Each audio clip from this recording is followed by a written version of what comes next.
Então vamos falar primeiro do modelo 1. O modelo 1, que é montando a carteira quando eu não tenho capital.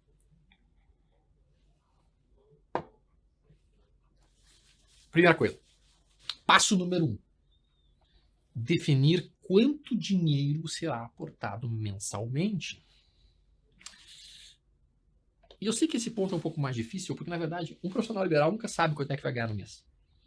O cara não sabe quanto é que vai ganhar no mês, porque ele não sabe quantas cirurgias você paga, ele não sabe quanto é que vai estar recebendo. Então, ele começa o mês sem saber quanto que ele vai ganhar. Ainda assim, ele consegue definir mais ou menos quanto dinheiro ele pode estar aportando. Digamos que ele decida aportar R$1.000, R$1.500 por mês. Muito bem, então ele vai definir isso. Vou aportar R$1.500 por mês. Segundo passo. Definir em quais empresas farão parte da sua carteirinha.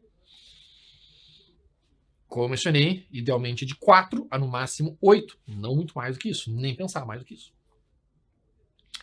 Terceiro passo. Definir a data para realizar as compras e então sistematicamente executá-las. Então, digamos, eu vou colocar R$1.500 no dia 6 de cada mês, ou no dia 28 de cada mês, ou no dia 27 de cada mês, que seria o ideal. Os últimos 2 dias úteis do mês geralmente têm um viés altista no mercado. Então, sempre é bom procurar por possíveis compras nesses 2 últimos dias úteis do mês. Ou nos 2 últimos, ou no máximo no primeiro dia útil de cada mês. Tá? Quando então você já consegue capturar algum movimento de recomposição de carteira dos fundos maiores.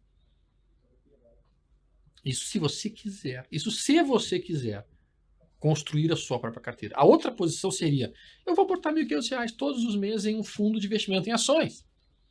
Eu vou comprar 3, 4 fundos. Então tu compra 3 ou 4 fundos, que vão ser 3 ou 4 gestores diferentes, com ideias diferentes, com estratégias diferentes, com táticas diferentes. Que você vai pegar aqueles 1.500 e você vai aportar todos os meses naqueles fundos. É uma outra alternativa também, não estou considerando errada, não estou dizendo nada sobre isso. É uma possibilidade. Mas voltando aqui para o plano, esse modelo ele parece bastante simples, mas ele requer uma enorme disciplina, porque na verdade o que o cara faz? O cara faz isso um mês, aí no segundo mês ele faz, aí no terceiro mês ele fica com preguiça de fazer, daí ele já não compra mais, e daí no outro mês ele compra, no outro mês ele não compra, e daí pronto, acabou, né?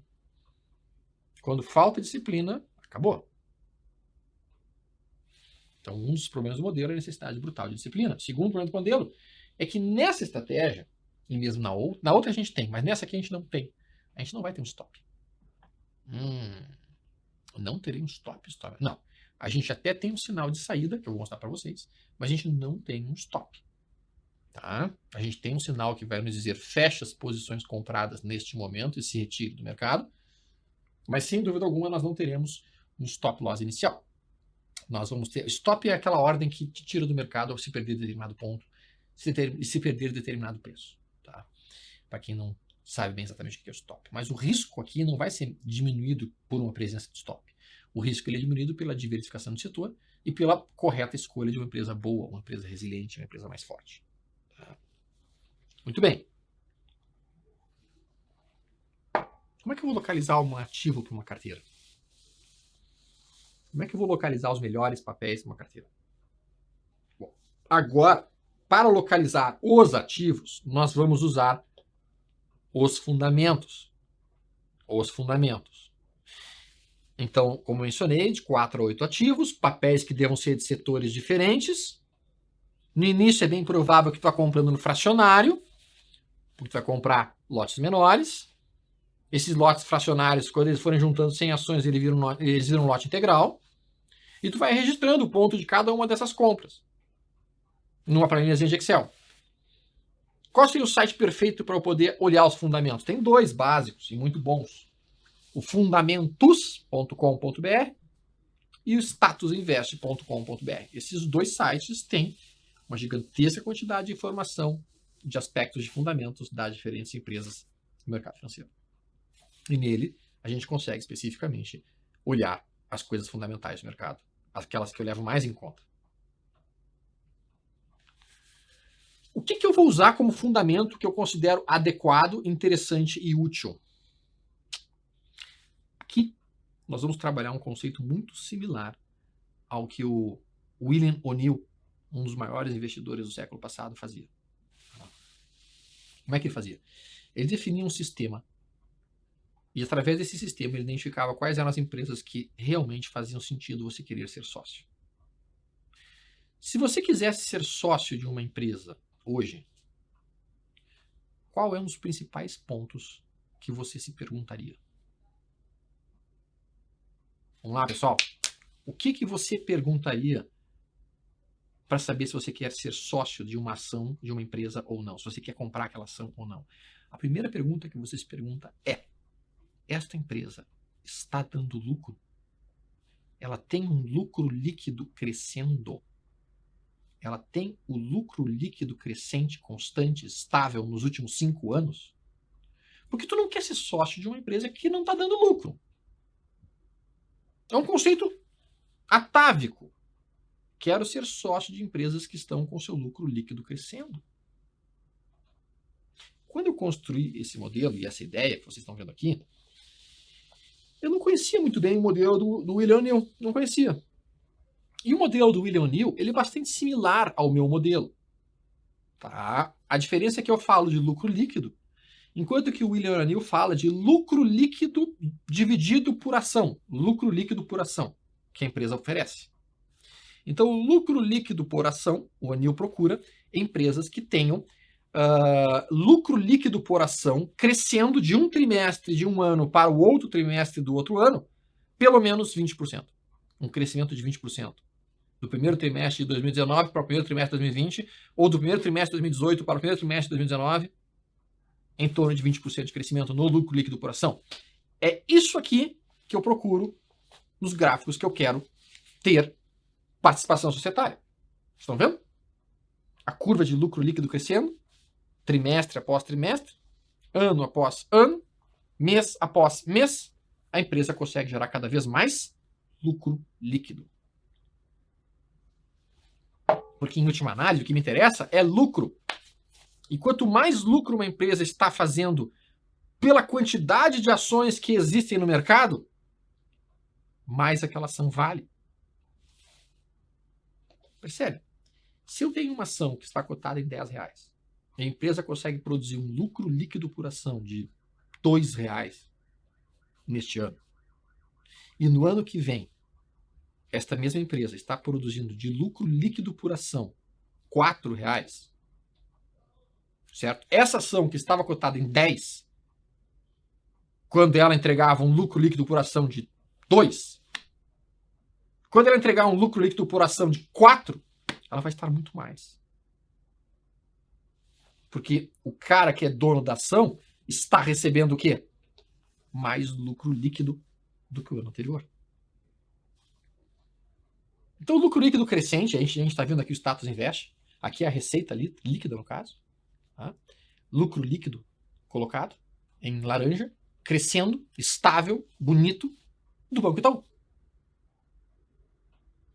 São quase 28 bilhões de reais de lucro líquido no ano de 2019. E você não quer ser sócio disso? Não, não quer, porque se tu não tem ações do Itaú, tu não é sócio dele. E olha como está crescendo o lucro dessa empresa. Em 2010, há 9 anos atrás, era aproximadamente 12 bilhões.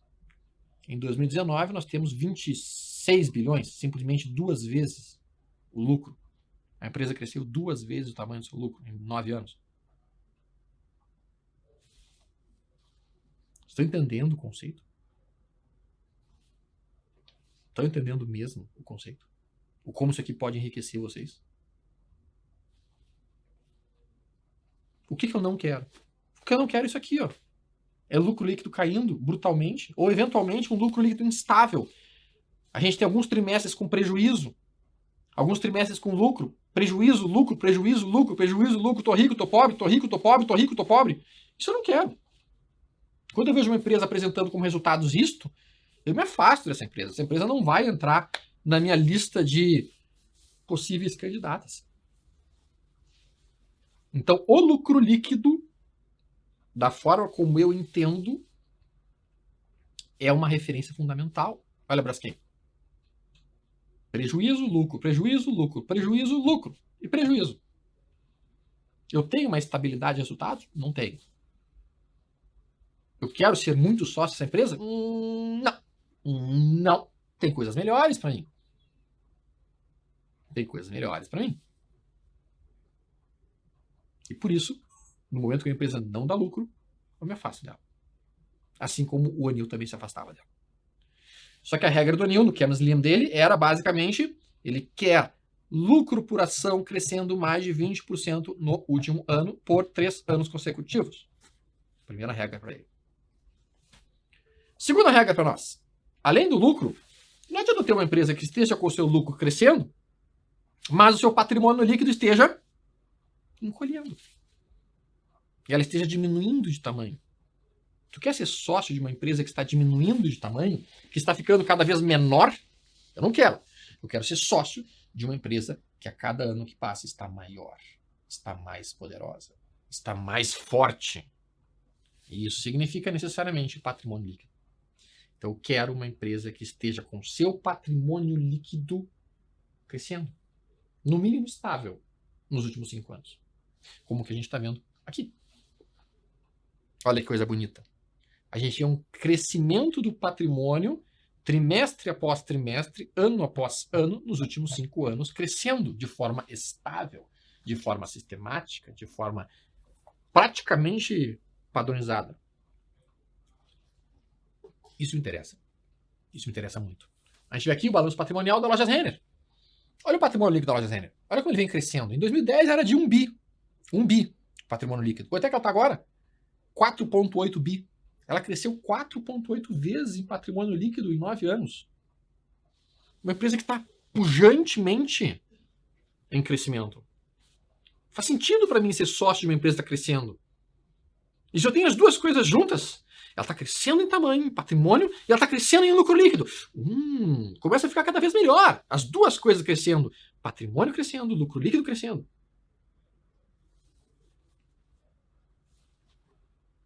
O que eu não quero? Isso eu não quero. Não faz nenhum sentido eu comprar ações de uma empresa que tem o seu patrimônio líquido negativo. Uma empresa que tem o patrimônio líquido negativo, quando você compra ela, você não está comprando um ativo, você está comprando um passivo, uma dívida. A empresa tem mais dívidas do que patrimônio. E nessa situação, basicamente, dar um pulinho na concordata e mesmo na falência é um abraço. É fácil de acontecer. E tu não quer isso, naturalmente. Então, quando eu vejo uma empresa que está com o seu patrimônio líquido negativo, eu me afasto dela. Ela não vai fazer parte do meu hall de empresas interessantes. Terceiro item. Eu gostaria de ver, não que seja uma obrigatoriedade, mas eu gostaria de ver as dívidas caindo ou estáveis. Quando eu falo de dívidas, a gente tem que entender uma coisa. Tem algumas dívidas que são boas. Por exemplo, uma empresa comprando uma outra empresa para aumentar o seu market share, o seu pedaço de mercado, para conseguir ganhar uma sinergia na produção do seu produto e ao mesmo tempo conseguir, às vezes, eliminar um concorrente que estava atrapalhando ela. Então ela vai lá, assume uma dívida comprando aquela outra empresa, mas essa dívida foi positiva para a empresa em um prazo de ter produzido um ganho no patrimônio líquido, ou eventualmente um ganho no pedaço de mercado que ela tem, ou eventualmente até mesmo melhorado o seu lucro líquido e as suas margens operacionais. Então nem todo endividamento de uma empresa é ruim. O ruim acontece quando? O ruim acontece quando você tem uma dívida subindo violentamente, o seu patrimônio líquido caindo e o lucro líquido caindo. Aí fica ruim. Porque significa que a empresa está cada vez mais endividada, ela não está conseguindo crescer o seu patrimônio, o seu lucro líquido desabou e ela vai ter dificuldades para honrar o fluxo de caixa dessa dívida.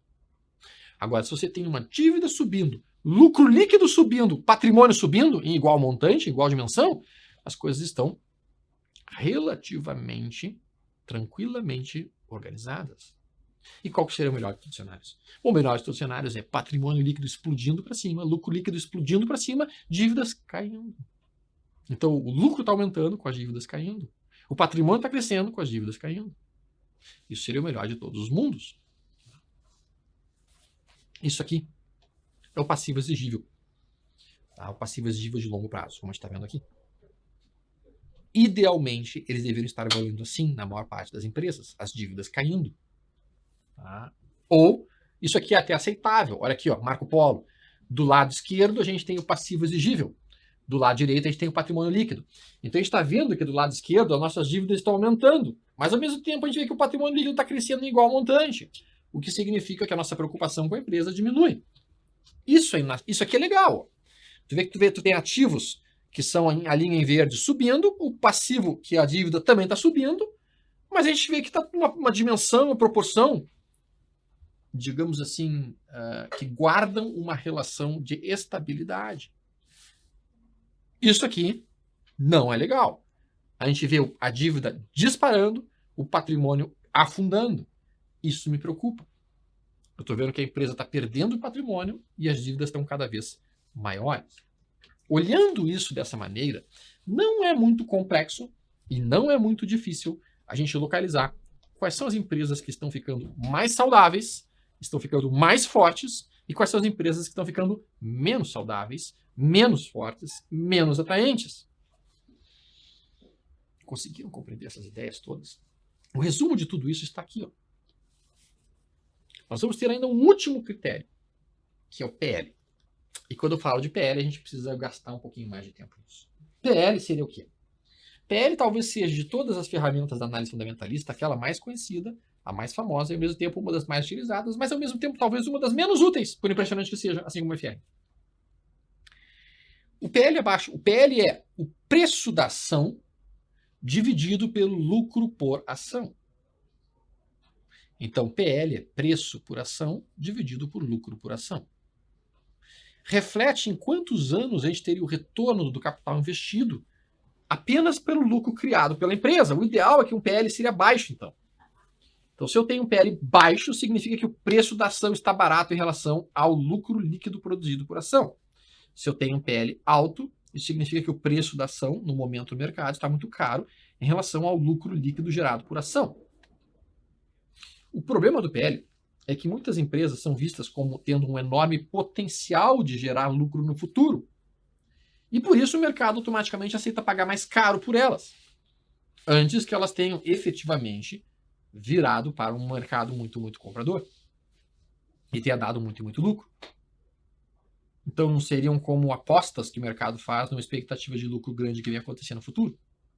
E aí o PL sobe, o preço sobe antes do lucro. Então, às vezes eu vou ter excelentes empresas que nunca vão conseguir ter um PL baixo. O PL dela sempre vai estar muito alto, vai estar acima de 20, acima de 25, às vezes até acima de 30. As startups são empresas que têm geralmente PLs muito altos. O preço por ação delas é muito mais caro do que o lucro líquido que elas de fato produzem por ação. Porque elas estão no início, elas têm um enorme potencial. Quando o PL idealmente deveria estar abaixo de 10, mas se ele está acima de 10, eu vou dar uma olhada para ver como é que está o ROI. O que é o ROI? É o retorno sobre o patrimônio líquido. Se esse retorno estiver acima da taxa de juros, é um aspecto. Se ele estiver abaixo da taxa de juros, é outro aspecto. Por que isso? Digamos assim, digamos que você é gerente do banco e eu sou um empresário e eu estou precisando de um empréstimo. Eu vou chegar para você e falar, meu amigo, cara, tudo bem? Meu nome é Alexandre Volks, eu sou dono da empresa XYZ e a gente queria abrir uma franquia de lojas no Nordeste, mas para isso a gente precisa de 200 milhões de reais de empréstimo. Consegue esse empréstimo para mim? Qual a primeira pergunta que você vai fazer? Qual que é o lucro que a empresa está dando? Mais do que isso, qual que é o ROI que a minha empresa tem? Qual que é a rentabilidade sobre o patrimônio líquido que a minha empresa gera? Porque você, como gerente de banco, sabe que você vai me cobrar 6,5% ao ano. Você sabe disso. E você sabe que se a minha rentabilidade sobre o patrimônio líquido for menor do que 6,5% ao ano, se você me ceder o empréstimo, eu não vou ter caixa para pagar este empréstimo. Eu não vou ter grana para pagar esse empréstimo. Então o que você faz? Pergunta qual que é o meu ROI. Se eu chegar para ti e falar, cara, meu ROI é de 20%. Então, assim, 20% de ROI, Tomer. Tem certeza que tu precisa só de 100 milhões? Eu posso te dar uns 200 milhões aí. Porque eu tenho certeza que tu vai conseguir pagar esse meu empréstimo. Agora, se eu chegar e falar, cara, meu ROI é de 2,5%. Tu vai olhar bem. Tomer, não consigo te emprestar, cara. Porque se eu te emprestar 100 milhões com uma taxa de juros a 6,5%, com um ROI de 2,5%, tu vai ficar devendo 4%, que tu não vai conseguir pagar esses juros. Eu vou quebrar o teu caixa. Então, quando a gente vê um ROI acima da taxa de juros, a gente está vendo uma empresa que consegue rapidamente juntar dinheiro no mercado E juntando dinheiro no mercado, ele consegue se alavancar, crescer e prosperar. Empresas que não conseguem dinheiro no mercado, empresas que não conseguem crescimento através da alavancagem, são empresas que têm menos potencial de crescimento. Observe aqui a Lojas Renner. O PL dele é de 35, cara. Isso aqui é dados do Status Invest. Um PL de 35, tu pensa, cara, tá muito caro o preço dessa ação para o lucro que ela oferece por ação. Mas vamos dar uma olhada ali no ROI. 20%. 20% de ROI traduz o seguinte, cara, me entrega dinheiro que eu dou uma alavancada e eu explodo em termos de resultados. Então, um PL de 35, mas com um ROI de 20, não me incomoda, absolutamente. Essa empresa pode a qualquer momento decidir pegar um empréstimo e, pegando esse empréstimo, dar uma alavancada nela própria e explodir a rentabilidade dela e o lucro dela disparar. Outros dados que nós estamos vendo ali. VPA, valor patrimonial por ação. Quanto de valor patrimonial existe por ação de mercado? Outros dados que existem por ali. Preço sobre valor patrimonial. Tá? Quanto que é o preço da ação atual dividida pelo valor patrimonial da ação atual da empresa indica. O LPA ali é o lucro por ação. Quanto que a empresa oferece lucro por ação no último ano, no último trimestre. Com isso, a gente acaba tendo as principais ferramentas de interpretação de fundamentos de um papel. Olha, Itaúsa. Um PL abaixo de 10, 9,48. Com um ROI de 16%. Certo? Um ROI de 16%. Com um VPA de 6,54. E um preço sobre valor patrimonial de 1,57. Perceberam? O que a gente deve ter percebido aqui? O valor patrimonial por ação é de 6,54. O preço sobre valor patrimonial está em 1,57. Com um ROI de 16%. Isso é interessante. O que a gente vai querer, então, em termos, resumidamente falando? A gente quer lucro líquido subindo? Sim. Patrimônio líquido subindo? Sim. Dívida caindo estável? Sim. Abaixo de 10 o PL, ok. Se não for isso, um ROI acima da taxa de juros. Por último, um volume de negociação por dia maior do que 500 mil. Porque a gente quer empresas mais líquidas. Com tudo isso na mão, nós estamos prontos para olhar exatamente isso daqui. Olha, Grande. PL, 9,26. ROI, 23%. Olha o patrimônio líquido subindo. Olha o lucro líquido subindo. Olha o endividamento caindo. Bem interessante. Preço sobre valor patrimonial, 1,94. Lucro por ação, 1,93. Valor patrimonial por ação, 9,22.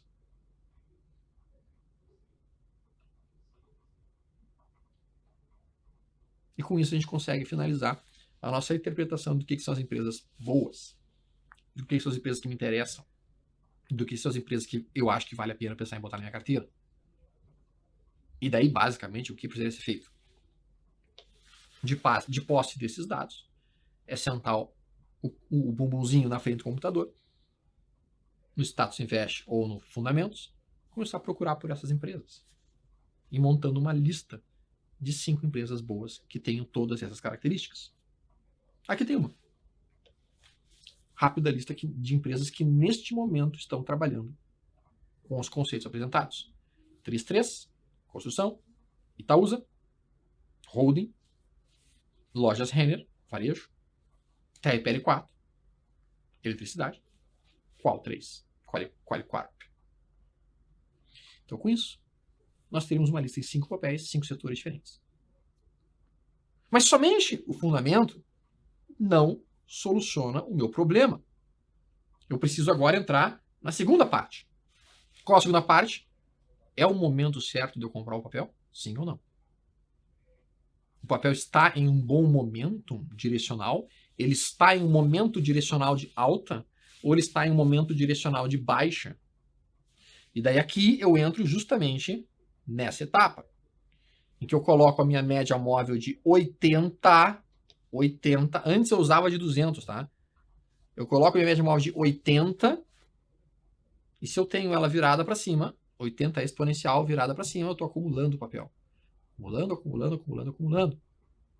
No momento em que o preço fecha abaixo da média móvel de 80 por mais do que 2 dias, eu saio fora da empresa. Saio completamente da empresa. E vou voltar a acumular quando os preços fecham acima da média móvel de 80 e ela vira para cima de novo. Então a fase de acumulação é quando a empresa tem bons múltiplos, tem bons fundamentos e está com a média móvel de 80 para cima. E aí todos os meses eu posso ir lá e comprar um pouquinho todos os meses. Compra todos os meses. Fechou abaixo da média móvel de 80, saio de todas as posições, pego essa grana, vou para a renda fixa, ou pego essa grana e fico esperando por um outro ponto de entrada adequado. Quando o papel volta para cima da média móvel volta a subir, eu volto a comprar mensalmente aquele papel todos os meses. Quando a média vira para baixo, eu fecho tudo e eu entro no modelo 2 lá, que eu vou parasitar para ser seguido. Ou então, posso também decidir, a média virou para baixo, eu não vou vender tudo, eu vou só parar de acumular e vou começar a acumular uma outra, enquanto essa daqui está caindo. Ou, terceira conduta, vendo o suficiente para voltar o dinheiro que eu aportei. Digamos que em todo o dinheiro que eu tenha aportado nos últimos 3 anos em um papel, eu tenha aportado 15 mil reais. E daí a média móvel vira para baixo. O que eu faço? Eu pego os 15 mil reais que eu aportei e eu vendo a quantidade de ações suficientes para dar 15 mil reais. Quando isso acontecer, eu faço essa venda e eu fico com algumas ações ainda residuais na minha carteira para sempre, como se eu não tivesse pago um único real por elas. O que pagou por elas foi a valorização entre o meu primeiro ponto de entrada e o meu ponto de saída. Essa forma de trabalhar é uma forma elegante, muito boa, e que eu vou apresentar umas outras vezes para vocês, porque eu acho que ela faz todo sentido para a maior parte das pessoas. Mas para isso, eu preciso que vocês entendam. Tá? Esse é um plano de longo prazo.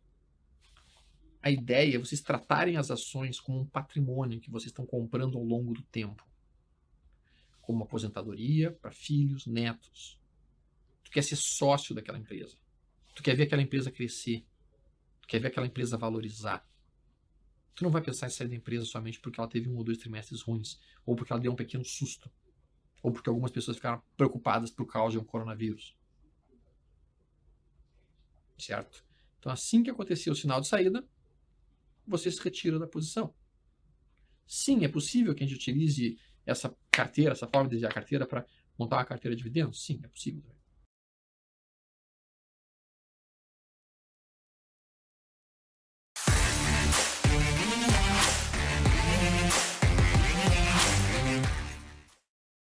Bom, mas alguns de vocês certamente já têm um capital reservado, já têm um capital até mesmo economizado, que está em termos de poupança, LCI, CDBs, CRIs, CRAs, Tesouro Direto, enfim, posicionado em alguma coisa de renda fixa e que agora você entende que pode ser útil ou interessante começar a colocar como sociedade de alguma empresa muito boa.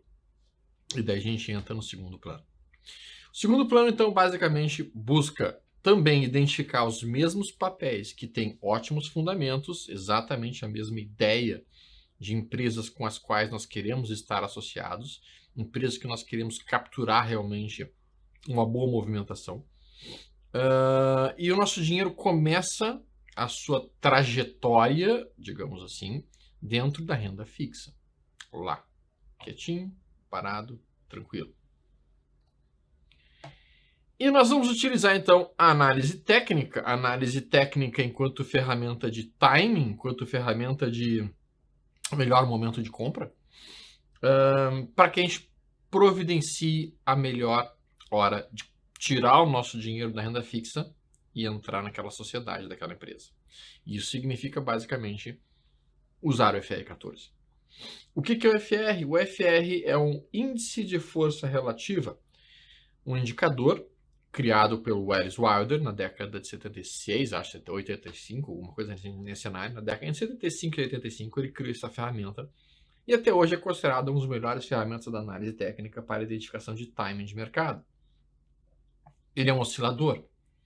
E como todo oscilador, basicamente, ele trabalha o conceito de expansão máxima, retração. Retração máxima, expansão.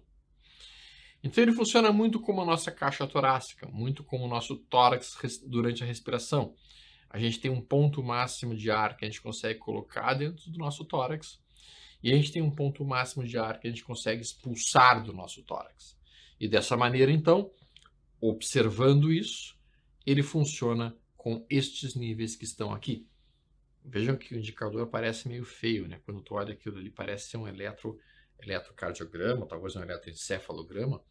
Parece um monte de linhas vermelhas que vão para cima e para baixo. Mas a forma como ele é lido é relativamente simples.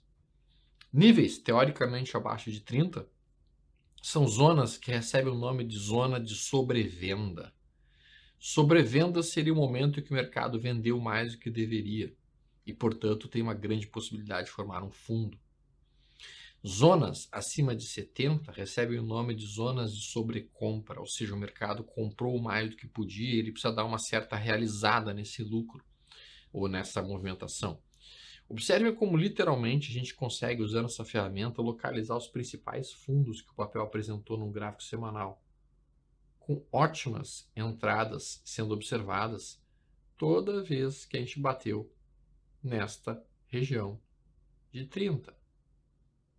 Comprar esse fundo, esse fundo, esse fundo, esse fundo, esse fundo. Ótimas entradas, e é isso que o FR geralmente providencia para a gente. Qual foi o seu sinal de entrada que eu vou tomar? Bom, naquelas empresas fantásticas, naquelas empresas que eu já vi que tem lucro por ação subindo, que tem lucro líquido subindo, que tem patrimônio líquido subindo, que tem dívidas caindo, que estão com PL abaixo de 10 ou eventualmente com um ROI maior que a taxa de juros, nessas empresas específicas, eu vou procurar o quê? Um IFR 14 no semanal abaixo de 45. Quando eu localizar um IFR 14 abaixo de 45 nestas excelentes empresas, eu vou marcar a máxima da semana que fez esse IFR chegar nesse ponto. E quando essa semana tiver a sua máxima superada, eu vou comprar. E aí eu vou colocar um stop. Eu vou colocar um stop na mínima da semana que foi rompida. O tempo médio de duração dessas operações fica de 3 a 6 meses. Nós vamos utilizar o prazo semanal para definir a nossa entrada. E nós vamos olhar todas as sextas-feiras. Então, na sexta-feira, eu vou chegar no gráfico e falar, ok, você está com o IFR 14 abaixo de 45? Sim ou não? Se a resposta for sim, eu coloco minha ordem start de compra. Se a resposta for não, eu vou olhar na semana que vem. Se a resposta for, enquanto a resposta for não, eu olho na semana seguinte. Quando eu tiver a resposta sim, eu vou definir minha entrada, colocando um tick acima da máxima daquela semana. Se na semana que vem não romper a máxima e cair mais uma semana, eu vou descer minha entrada para a nova máxima. Eu vou descendo a minha entrada por cada nova máxima de semana que está caindo ainda com o IFR 14 abaixo de 45. Até que em algum momento, em algum ponto, eu vou comprar o papel. E quando eu comprar o papel, eu coloco o meu stop loss na mínima dessa semana. E aí eu vou deixar a operação evoluir. Evoluir de que maneira?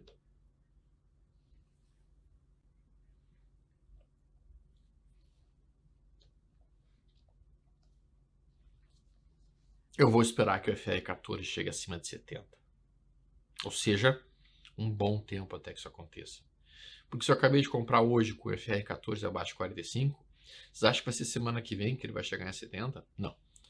O FR 14 vai levar alguns meses para chegar até 70. E enquanto isso, eu estou dentro do ativo. E aí, quando ele chegar em 70, quando ele chegar lá no nível de 70 do semanal, sendo esta uma excelente empresa, estando ela sobrevendida, como ela estava, eu vou poder decidir o que eu vou fazer com o dinheiro. E são 3 alternativas que eu tenho. Primeira alternativa, assim que chegar acima de 70, eu subo o stop de toda a minha operação pela mínima de cada semana e eu vou subindo pela mínima de cada semana até que a mínima seja perdida e daí eu saio fora de toda a posição e o meu dinheiro volta para a renda fixa. Essa seria a primeira conduta.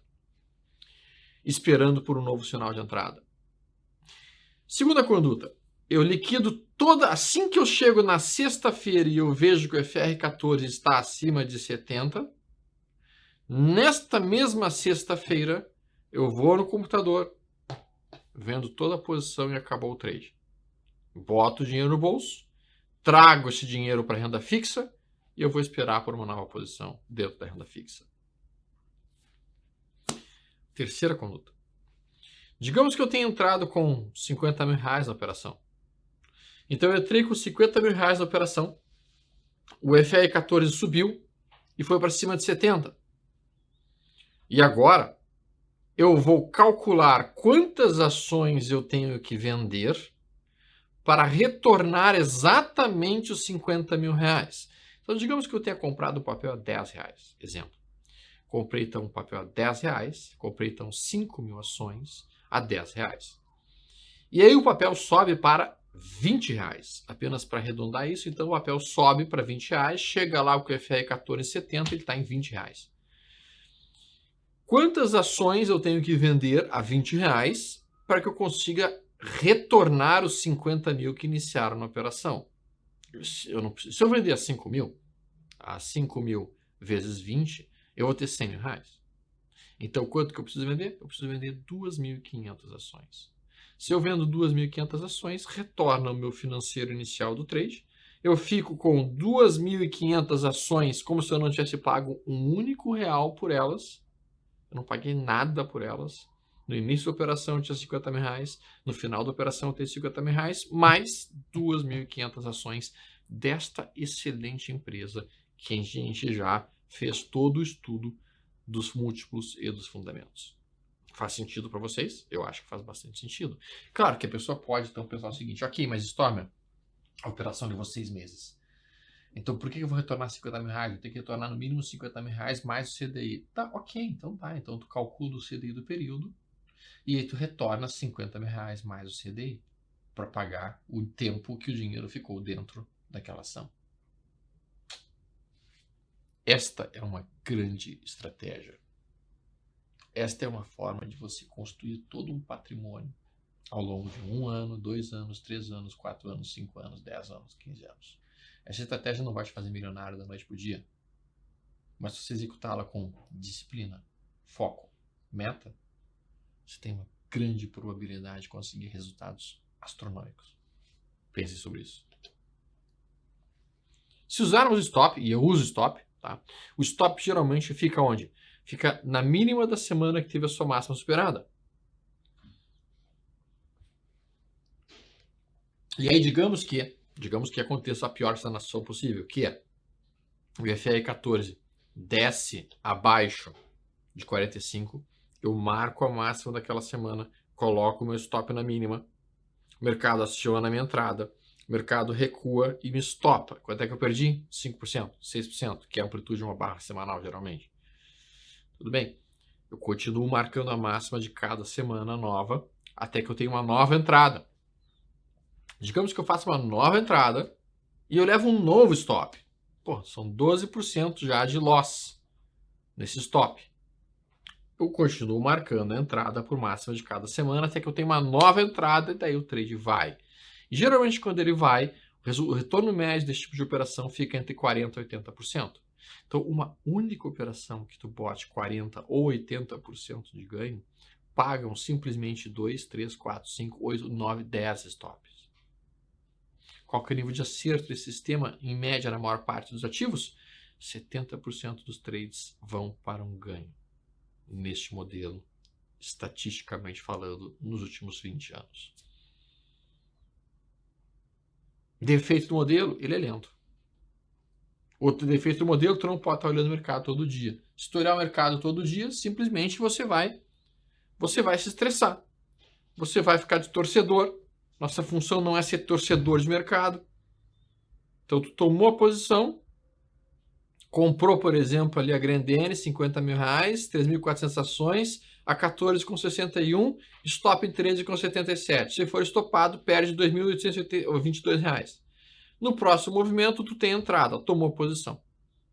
Depois que tu tomou posição, tu não vai mais olhar todas as semanas, tu não deve mais olhar todas as semanas, tu não deve mais olhar o gráfico diário, nem tampouco os 60 minutos, porque se você fizer isso, qualquer candlezinho de recuo nos 60 minutos, tu vai te apavorar e tu vai vender a posição antes do que deve. Então, uma vez que tenha montado a posição, tu volta para o semanal e fica esperando o FR 14 acima de 70, tu vai olhar no mês que vem. Depois tu olha no outro mês e no outro mês. Enquanto isso, o que tu está fazendo? Enquanto isso, tu tá trabalhando, enquanto isso, tu tá atendendo teus pacientes, tu tá fazendo as tuas coisas, tu tá vivendo a tua vida, tu tá com a tua família, tu tá fazendo qualquer outra coisa, menos olhar o mercado. E aí o mercado faz esse movimento, que a gente está vendo aí, segue o movimento de alta, veja que a movimentação segue, ainda não chegou em 70, agora está chegando em 70. E nessa sexta-feira ele bate em 70. Bom, como ele bateu em 70 nesta sexta-feira, eu agora posso subir o stop, se eu utilizar o modelo do stop, para 17,99 das 3.400 ações. A outra conduta que eu tenho, como eu mencionei, seria fechar toda a posição nessa sexta-feira ao preço de 18,66. E a outra conduta que eu tenho seria fechar somente o suficiente de ações para trazer os 50 mil de volta. 50 mil de volta, então, significam que eu poderia vender 2.700 ações a R$ 18,66, retornaria os 50 mil reais, e eu ficaria com 700 ações incorporadas na carteira para sempre. Como se eu não tivesse pago um único real por elas, e daí nem precisaria mais de stop nessas ações. É um modelo muito estratégico. É um modelo muito atraente de compra de patrimônio sem botar dinheiro esse ano. Veja que o mesmo papel, alguns meses depois, me dá uma nova entrada aqui. Ou seja, eu tinha saído da posição, já tinha 700 ações, agora aqui eu compro de novo, e aí o papel vai fazendo isso ao longo do tempo, dando novos sinais de entrada. Então, literalmente, a gente vai trabalhar como um estrategista em que a gente vai ter o nosso capital focado na renda fixa, dá entrada no ativo, entra no papel, fica sócio daquela empresa por aquele período. Quando o papel atinge o nosso alvo, a gente finaliza a operação e daí a gente pode escolher retornar para a renda fixa, esperando um próximo sinal do mesmo papel, ou, às vezes, acontece de eu estar saindo de um ativo com aquele capital, e imediatamente um outro papel, também uma boa empresa, pode estar me dando sinal de entrada, e daí eu saio desse papel e vou para outra empresa. E daí eu fico, então, fluindo o meu capital entre essas excelentes empresas nos melhores momentos de entrada deles. Como se fosse uma roda viva do capital. Isso vai produzindo os resultados muito bons ao longo do tempo. Porque tu vai garantindo que tu vai comprando excelentes empresas por preços realmente mais descontados em ótimos momentos. Agora tem um detalhe muito importante.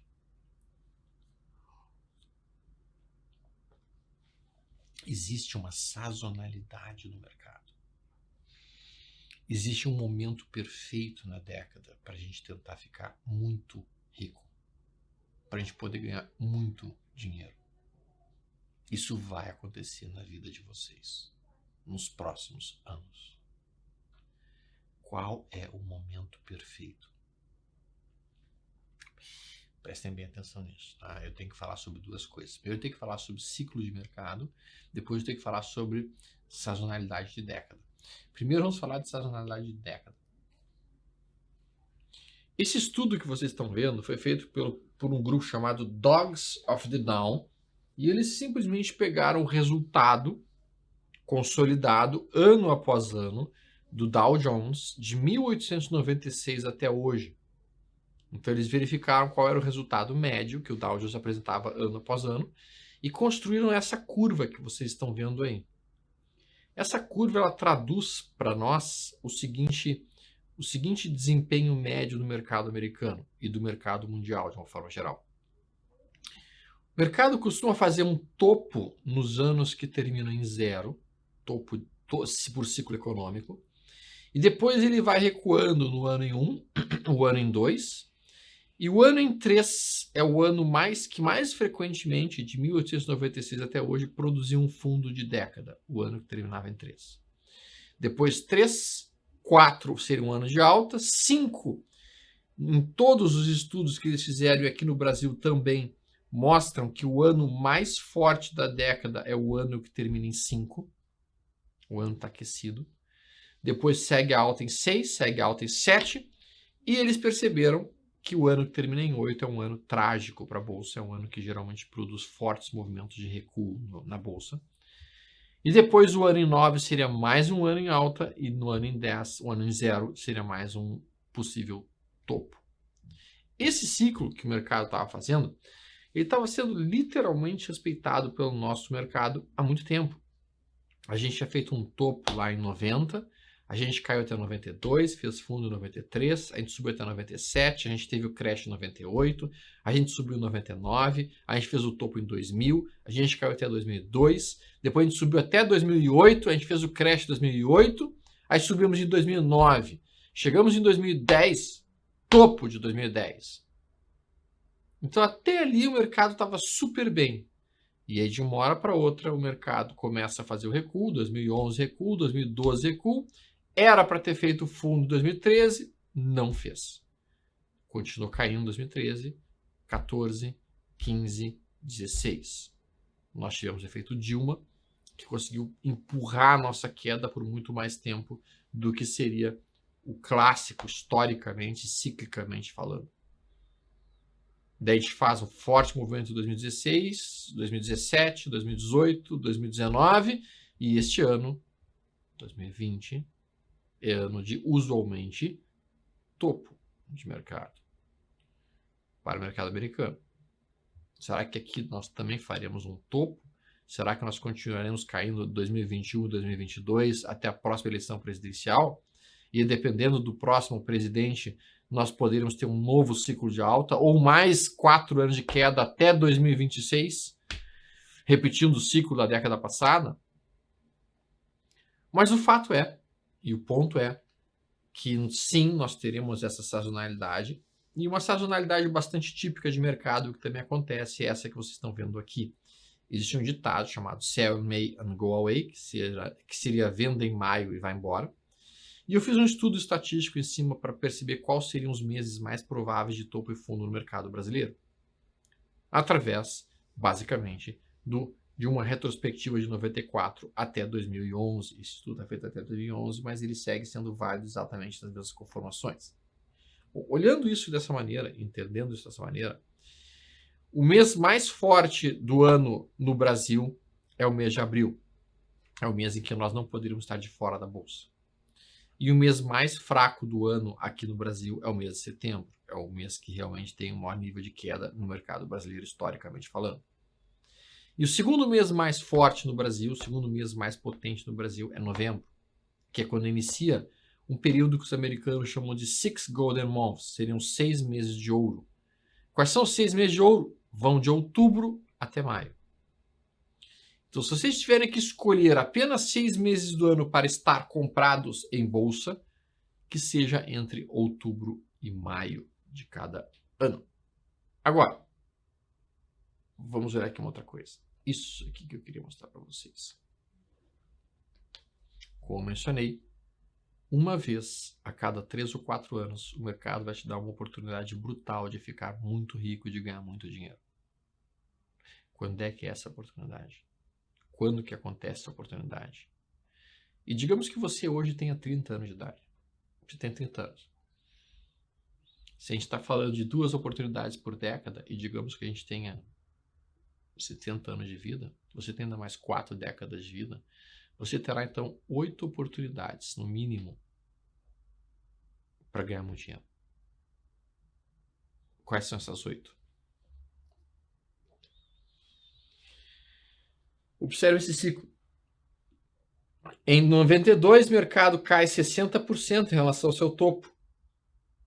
Em 95, ele cai 62% em relação ao seu topo. Em 98, ele cai 58% em relação ao seu topo. Em 2001, ele cai 55% em relação ao seu topo. Em 2008, ele cai 60% em relação ao seu topo. Agora, em 2020, a gente caiu 48% em relação ao seu topo. O momento para a gente ficar realmente muito rico é toda vez que você ver o mercado caindo 60% em relação ao seu topo, 60%, 50% em relação ao seu topo, não interessa o motivo. Em 2008 era por causa do Lehman Brothers. Em 2000, sabe-se lá qual foi o motivo. Em 98, não se sabe qual que é o motivo. Em 2020 foi a pandemia do coronavírus. O mercado sempre vai ter um motivo. Sempre vai ser a pior crise da década. Sempre vai ser o fim do capitalismo mundial. Só que não. Só que não. O mundo não vai acabar por causa do coronavírus. As empresas não vão quebrar em massa por causa do coronavírus. Isso não vai acontecer. É muito improvável que aconteça. O mundo vai continuar existindo porque o ser humano é muito resiliente. Então as coisas se recuperam. Então quando você visualizar o mercado caindo 60% em relação ao seu topo, esse é o momento de começar a reduzir posições em renda fixa e comprar ações. Nós finalizamos aqui então a primeira parte do nosso treinamento, em que a gente fala sobre o legado financeiro. Se vocês tiverem dúvidas, vocês podem sempre entrar em contato comigo no Café Tricô e Ações ou mesmo na plataforma. Um forte abraço a todos. Nós nos vemos no próximo módulo.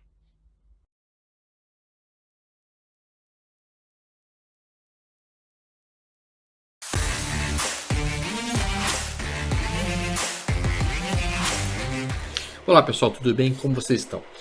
Bom, essa parte do nosso treinamento vai ser focada muito na utilização da ferramenta ProChart da Nelogica para nos ajudar a localizar os melhores setores a serem operados no prazo de legado financeiro. Também podemos dar algumas dicas para swing trade, mesmo para position e até mesmo para day trade. Então vamos olhar aqui um pouquinho como é que a gente localiza os melhores setores para trabalhar desta forma. Eu vou colocar aqui na minha tela a ferramenta ProChart. Hoje eu estou gravando no dia 17 de julho, tá? Então a gente já está com o pregão aberto. Então talvez a gente veja algumas operações acontecendo nesse mesmo cenário, mas elas todas já aconteceram de fato. Olha só. Aqui, no caso, tem uma operação dentro do índice futuro de day trade. Tudo bem. Vamos tirar isso daqui. Vamos olhar o Ibovespa no gráfico diário. Utilizando aqui o modelo mais simples de entendimento. Então, essa é a situação do CCRA3, Ibovespa. E vamos colocar aqui no gráfico diário. CCR3. O primeiro conceito que eu preciso passar para vocês é o seguinte, é um conceito chamado de força relativa. Eu apresento muito esse conceito no Trader Estrategista, tá? Porque essa é uma das principais ferramentas de nós conseguirmos identificar os setores mais fortes do mercado.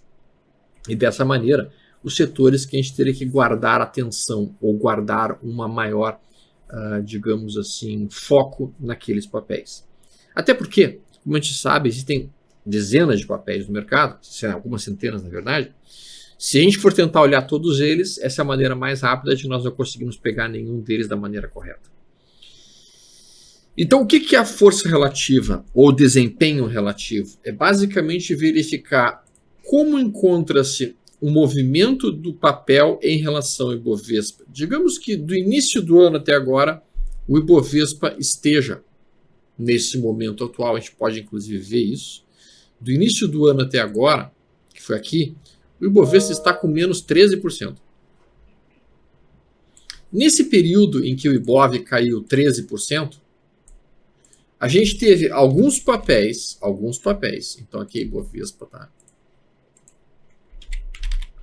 Alguns papéis conseguiram cair menos. Então, o Ibov caiu 13%.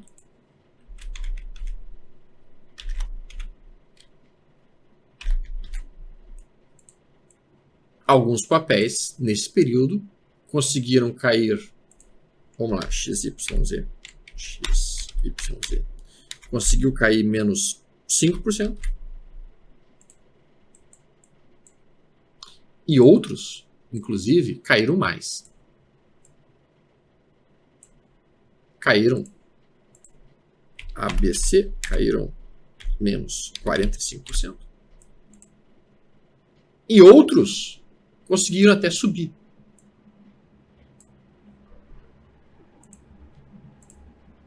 DYK com uma alta de 25%. Muito bem.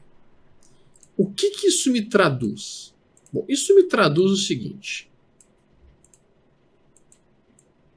O que faz mais sentido eu pensar em ficar atento? Vocês acham que faz mais sentido eu ficar atento e guardando os meus sinais de compra para este papel, que quando o Ibovespa caiu muito mais do que o Ibovespa, e quando o Ibovespa subiu, ele subiu muito menos do que o Ibovespa, demonstrando que ele é um papel frágil, fraco, pouco eficiente? Ou faz mais sentido eu considerar realmente trabalhar o papel mais forte, esperar que apareçam sinais de compra no papel mais forte, aquele que simplesmente quando o Ibov cai, ele cai menos, e quando o Ibov sobe, ele sobe mais? O que vocês acham que faz mais sentido? Por exemplo, CCR3 nesse momento em relação ao Ibov caiu mais do que o Ibov, caiu 24%. Vocês acham que faz sentido eu ficar olhando a CCR3 como um bom ponto de entrada? Digamos que o Bovespa começa a subir agora. Ou, por exemplo, eu pegar um papel como a BTOW3, em que no ano, em relação a janeiro, o papel já subiu 76%, enquanto o Ibov caindo 13%. Aí vocês vão dizer, mas Stomer já subiu muito. Só tem um detalhe. Sabe por que ele subiu muito? Ele subiu muito não porque as pessoas físicas compraram, ele subiu muito porque tem gestores de fundos, porque tem assets, porque tem instituições que estão comprando esse papel e entenderam que esse papel ele é menos arriscado que o Ibov, ele é mais forte que o Ibov.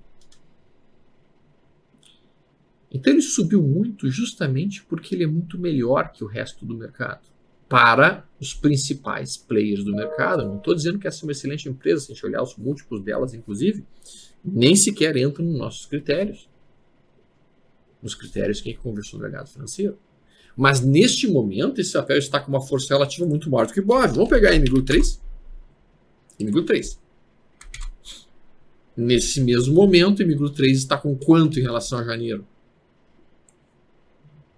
43%. Fortíssima movimentação.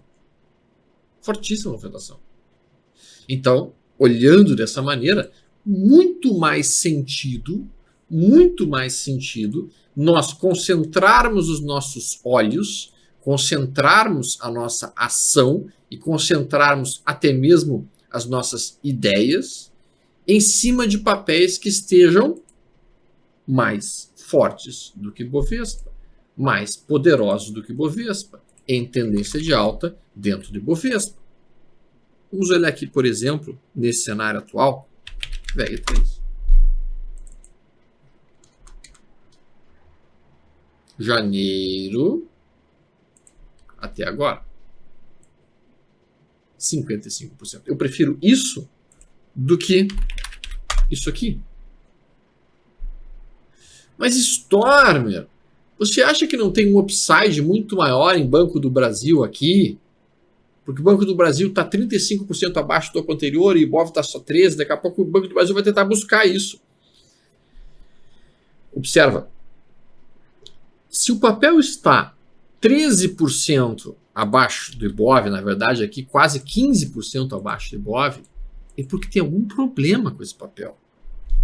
Tem alguma coisa que fez esse papel estar mais fraco do que o Ibov. Não é uma coisa.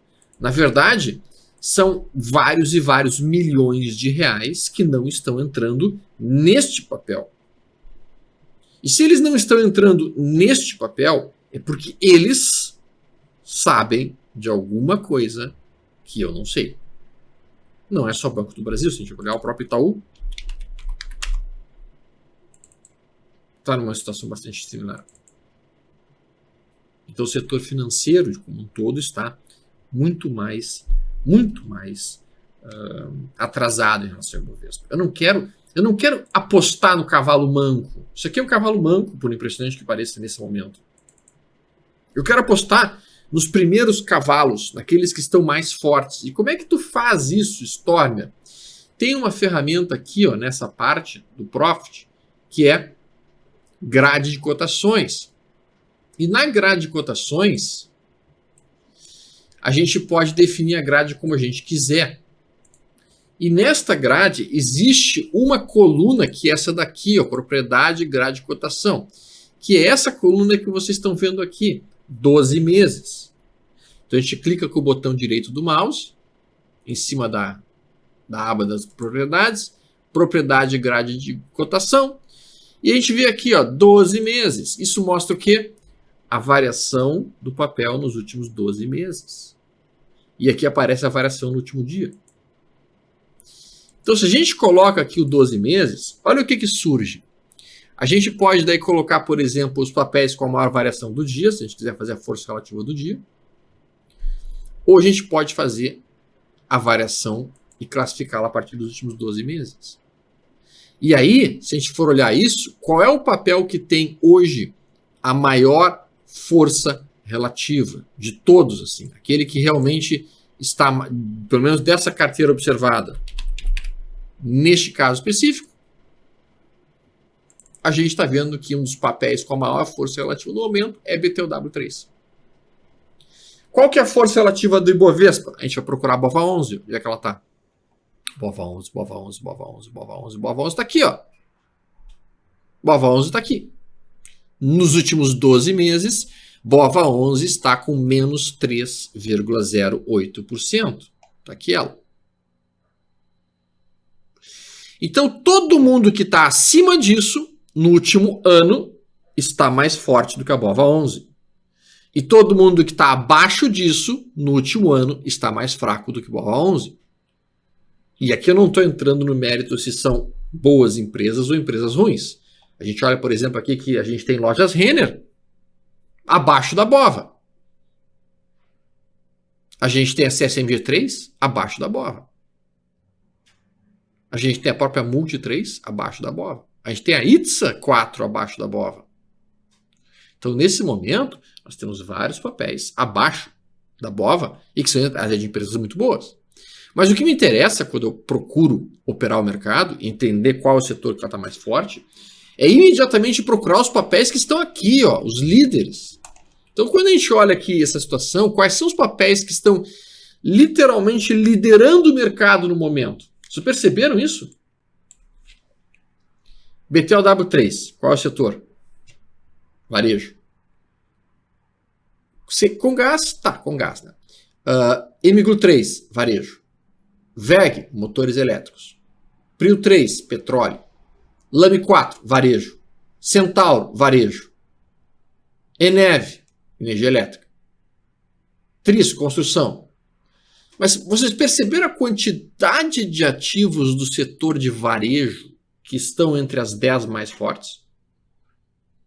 Então, qual que é o setor mais forte neste momento no mercado, no último ano? Varejo. Isso vai mudar? Claro que vai mudar. Em algum momento isso vai mudando. De tempos em tempos, os líderes vão trocando. De tempos em tempos vai acontecendo uma rotação nos setores mais fortes. Mas enquanto este setor estiver aqui no top, nos top performers, eu vou concentrar minha atenção a ele. E quando a gente faz isso, a gente vai procurar os nossos pontos de entrada nesse setor. Enquanto ele estiver operando acima da média móvel de 200, enquanto ele estiver operando acima da média móvel de 200 dias, eu tenho que estar procurando por ponta de compra nos papéis que tiverem bons múltiplos. E aí eu consigo, então, rapidamente eliminar os papéis que estão fracos, não guardar meus olhos para os papéis fracos e procurar por entradas nos papéis fortes. Conseguiram compreender a ideia, o conceito? Guardar o meu dinheiro para operar e apostar literalmente nos cavalos mais fortes, nos ativos que estão mais potentes do que o próprio Ibovespa. Porque o que eu quero é ganhar e ganhar mais do que o Ibov. E para isso, Eu vou procurar todos os meus sinais de compra nesses papéis, nos papéis que estão liderando a lista dos últimos 12 meses. Se vocês fizerem isso e procurarem os sinais de entrada de compra apenas neles, sem dúvida alguma, os senhores terão uma capacidade de observar resultados muito melhor. Agora, por outro lado, se eu estou acreditando que o mercado vai cair, se eu estou acreditando que o mercado vai dar uma desabada, eu posso procurar por estes papéis aqui, os mais fracos, para procurar por sinais de venda neles. Mas eu não estou vendo isso nesse momento, obviamente, porque o mercado está em tendência de alta e eu não posso operar contra isso. Mas se eu quisesse, por exemplo, focar meus olhos na ponta da venda, eu poderia pegar uma empresa que tem péssimos múltiplos, péssimos resultados e bater nela, trabalhando ponta da venda nela. Nesse caso, poderia olhar aqui uma Azul, eventualmente, considerar uma venda plausível em Azul, se perdesse de repente essa região aqui de fundo, de topo, esse fundo aqui. Poderia olhar eventualmente uma Gol, que também não está muito bem, mas a tendência no momento é de alta, então não ficaria muito vendedor nela nesse cenário. Poderia olhar, por exemplo, uma empresa que não estivesse bem das pernas, para poder bater na venda este mesmo ativo. Conseguiram entender a ideia? Como é que eu vou localizar qual é o setor que está mais forte? Por essa simples referência. A ideia de ativos que vêm desempenhando melhor do que BOV nos últimos 12 meses. Qual seria o período ideal, Stormy? Seriam 12 meses? Na verdade, eu entendo que eu já fiz alguns estudos sobre isso. O período ideal seria que a gente resetasse a avaliação a cada 4 meses. Tá? Mas, infelizmente, o Profit não faz isso. Ele não tem essa possibilidade de nos permitir qual seria o tempo de acompanhamento do último desempenho. Então, a gente não consegue aqui trabalhar dessa forma, bem que eu gostaria. Né, de, por exemplo, colocar aqui dos últimos 4 meses. Se pudesse, seria muito bom. Mas realmente não tem como. Tá? Então, meus amigos, eu espero que esta parte da nossa conversa tenha adicionado um conteúdo válido ao módulo legado financeiro. Isso também pode ser feito para day trade? Sim, pode. Então, por exemplo, eu posso guardar meus olhos de day trader para os papéis que estiverem mais fortes do que o Ibovespa no início do pregão, na primeira hora do dia. Então, eu vou olhar. O Ibovespa, digamos, está com uma alta de 0,5%, mas eu tenho papéis subindo 2,5%, 3%. Esses são os papéis que eu vou ficar focado para fazer day trade no dia. Ou mesmo swing trade nos últimos 5 dias. Então, se a gente olhar aqui, deixa eu tirar isso. Esse aqui foi o desempenho neste mês de Ibov, 6,79. A gente pode procurar papéis que tenham subido mais do que isso para efetivamente entendermos um ativo que está mais forte que Ibov. VEG, por exemplo. Quanto que a VEG subiu? A VEG subiu 7, mesmo que Ibov. Vamos pegar uma JHSF3 e ver quanto é que ela subiu. Nesse mês, ela subiu 41%. Sem dúvida alguma, esse papel está bem mais forte do que o BOV e é um papel que merece minha atenção. Vejo que ele acaba de ter rompido, como swing trader, um mastro e bandeira. Poderíamos dizer que isso aqui é um pullback, temos um inside bar desenhado aqui. Isso tudo a gente vai revisar, sem dúvida alguma, quando a gente estiver evoluindo dentro do nosso treinamento de Stormy de A a Z. Mas eu queria deixar bem claro que esse conceito de força relativa, de desempenho relativo, ele pode ser utilizado em qualquer período operacional que vocês queiram. Ok, pessoal? Muito bem. Grande abraço. Até mais.